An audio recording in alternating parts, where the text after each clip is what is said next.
You know that feeling when a dog has been caged so long that when you finally open the door, it just sits there? That's not a story about dogs.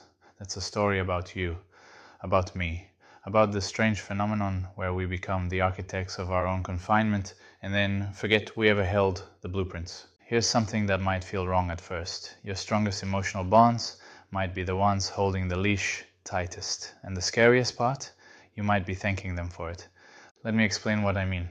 But first, we need to talk about a man named Pete and his friend Tommy, and another man named Thomas and his friend Brad. Two pairs of friends, two identical decisions, two completely different outcomes. We'll come back to why that matters more than you might think. There's a passage in Robert Greene's 48 Laws of Power that I found very familiar. The 25th law says you should recreate yourself, and within it lies this observation. The world wants to assign you a role in life, and once you accept that role, you are, in a sense, doomed. Now, doomed is a strong word. Let's sit with it for a moment before we decide if it fits. Think about the last time you moved somewhere new, a new job, a new city, a new social circle. What were you in those first few weeks? You were a question mark, a variable in an equation that hadn't been solved yet. People studied you, they wondered about you, you existed in this strange suspended state where anything seemed possible. And then something shifted. Gradually, so gradually you probably didn't notice it happening. Within a few months, your role had been written, not on paper, not in any official document, but in something far more binding. It was written in the way people greeted you, in whether they leaned in when you spoke or checked their phones, in whether they asked for your opinion or waited for you to leave the room before making decisions, and the jokes they made at your expense or the respect they offered without you asking. People stop responding to what you do. They start responding to who they think you are. Your role had been cast, and here's where it gets interesting. There is a concept called the sunk cost of identity, which explains why once that casting is complete, changing it requires what we might call disproportionate energy. It's not impossible, but it's like trying to convince a jury that already reached a verdict. This raises a question I want to explore with you. If we're the most adaptable creatures nature has ever produced, why do we treat each other as if change is impossible? Let's return to those two pairs of friends I mentioned earlier. Pete decides to start running. He tells his friend Tommy, "Hey, I'm going out for a run." Tommy shrugs, says, "Okay, whatever," and Pete heads out the door. Now picture Thomas, same decision, same morning, same running shoes. Thomas tells his friend Brad, "I'm going out for a run," and Brad looks up from the couch and says, "Well, what are you talking about? I ordered pizza. The game is about to start. Sit down." Maybe Thomas goes for that run, maybe he doesn't, but here's what's almost certain. This scene will repeat. Every time Thomas reaches for his running shoes, Brad will have some version of "Pizza's coming, sit down." Not because Brad is cruel. We'll explore why Brad does this in a moment, and the answer might surprise you. But the effect is the same regardless of the cause. So let me ask you something. Which runner is more likely to still be running 6 months from now? Pete, whose environment offered no resistance, or Thomas, who has to push through invisible friction every single time? The answer seems obvious, but here's what's less obvious. This isn't really about running at all. This kind of role enforcement happens in ways so subtle you might not have noticed them in your own life until right now. It happens when you start to speak up in a meeting and someone's eyebrow raises just slightly, just enough to make you second guess yourself. It happens when you try a new hobby and someone asks, "Since when are you into that?" with just enough skepticism to plant doubt. It happens when you change your mind about something and people say, "That doesn't sound like you," as if you violated some unwritten contract. It's in how loud you let yourself speak, whether you maintain eye contact or look away, whether you order what you actually want at dinner or defer to what everyone else is having. I want you to try something. Think about a moment in your life when you wanted to be different than you had been. Not better necessarily, just different. Maybe you wanted to be more outspoken or more patient or more adventurous. Did you feel resistance? Not from yourself, but from the world around you? From the people who thought they knew who you were?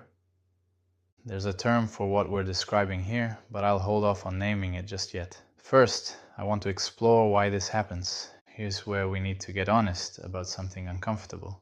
Fear is one of our most ancient operating systems. It's older than language, older than civilization. It's the software that kept our ancestors alive when something rustled in the bushes. And crucially, that software is still running in all of us, even though the bushes are now office buildings and the rustling is now someone acting unexpectedly. When you can predict someone, you feel safe. When you can't, your ancient brain sounds a tiny alarm. Not consciously, not in words, just a slight unease, a subtle impulse to restore order. And one way to restore order: keep people in their boxes, remind them of who they really are, pull them back to the familiar.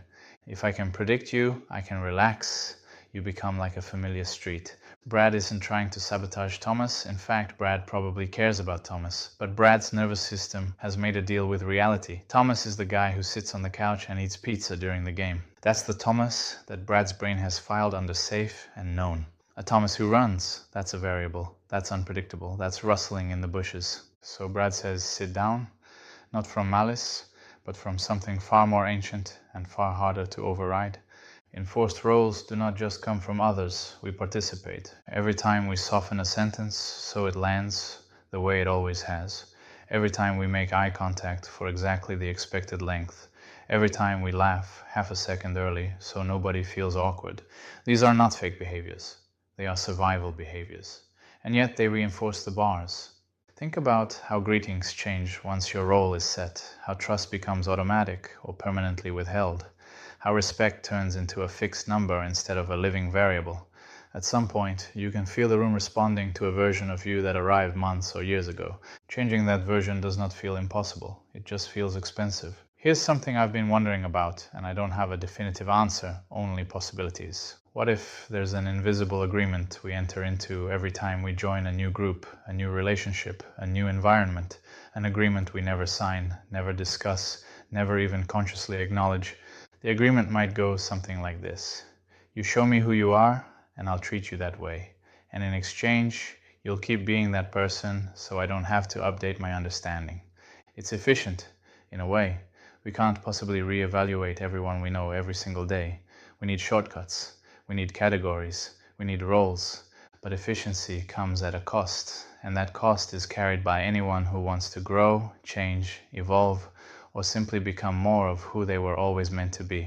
I think about this sometimes when I see someone who seems stuck. Not stuck because they lack ability or desire, but stuck because everyone around them has invested in keeping them exactly where they are. The invisible agreement is being enforced, even if no one involved realizes they're enforcing it. So what can we do about this? Let's explore some possibilities. One option is what we might call the clean slate approach. This is why people sometimes move to new cities after major life changes. Not to run away from themselves, but to find environments where their old role hasn't been written yet, where they can audition for a different part. There's something real in this. A new context offers new possibilities, but there's also something worth questioning. If we carry the same patterns into new environments, don't we risk just recreating the same cages with different walls? Another option is the slow campaign. This is harder. This is staying where you are but acting differently anyway. Absorbing the Brad-style resistance, letting people's skepticism wash over you while you keep lacing up your running shoes. Eventually, the theory goes, the role gets rewritten because the evidence becomes undeniable. But this takes that disproportionate energy we talked about earlier, and not everyone has reserves of that energy to spare. There's a third option. What if instead of fighting the role assignment, we simply become aware of it? What if the first step isn't changing anything, but just noticing? Noticing when someone's eyebrow raises, noticing when we shrink, noticing the invisible leash and the way we've been trained to walk right up to its length and stop. We've been talking about how others assign roles to us, but there's another layer we haven't fully examined yet. What about the roles we assign to others? Think about someone in your life who has tried to change. Maybe they wanted to be healthier, or kinder, or more ambitious, or less anxious. How did you respond? Did you make space for their transformation? Or did you, perhaps without meaning to, become their Brad? Did you order pizza and tell them to sit down in your own subtle way? I'm not asking this to make anyone feel guilty. I'm asking because I've noticed it in myself. I've noticed how uncomfortable I can feel when someone I know well starts acting differently. How my brain wants to say, that's not like you. How I might accidentally become an enforcer of their cage while thinking I'm just being honest about who they are. What if we've all been both the caged and the cage keeper? What if this is something we do to each other, constantly, invisibly? If Thomas kept running long enough, Brad might eventually stop commenting, not approve, just sit in silence. as something would shift, not dramatically, quietly. Brad might be forced to update his mental map. Perhaps the hardest part of recreating yourself is not changing your behavior. It is surviving the moment when others have not caught up yet, that liminal space where reactions feel mismatched, where you are treated as who you were while acting as who you might become. That space feels lonely, which may be why so many people step back into the cage. At least it comes with company. Humans need belonging. We need to be known. We need people who recognize us, who remember our patterns, who can predict what makes us laugh. There's deep comfort in being seen, in not having to explain yourself from scratch every time. But that same recognition can become a limitation. The people who know you best might also be the ones least equipped to let you become someone new. Their care is partly built on their understanding of who you are. And when you change, that understanding threatens to become outdated. So there's this paradox. The relationships that make us feel most secure might also be the ones where growth is hardest. And the environments where we feel most free to change might be the ones where we feel least known.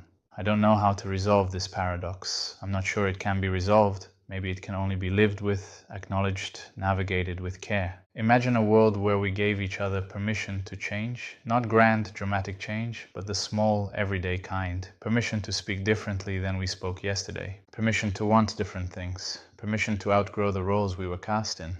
What would it take to be a Tommy instead of a Brad? To hear someone say, "I'm going for a run," and simply say, "Okay, whatever," and mean it?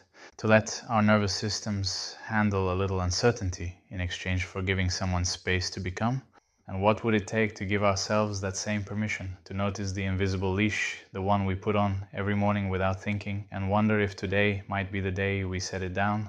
The phrase, "that is just how you are," sounds harmless, sometimes affectionate, sometimes dismissive, but it might be the sound of the door gently closing.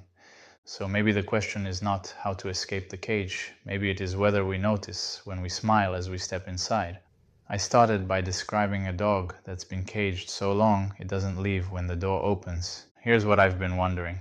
Maybe the real cage was never the bars. Maybe it was the expectations, the predictions, the roles assigned by others and accepted by ourselves. The comfort of being known becoming the prison of being defined. And maybe the door has been open this whole time. We just forgot we were the ones who walked in. Our strongest emotional bonds might hold the leash tightest. And maybe, just maybe, the kindest thing we can do for them and for ourselves is to stop thanking them for it. Because someday you might look down and realize the leash isn't even attached to anything anymore. It never was. You've just been holding your end, walking in circles, wondering why you can't seem to go anywhere new. And on that day, you might hear someone say, "Sit down, pizza's coming." And you might finally say, "Not today, I'm going for a run."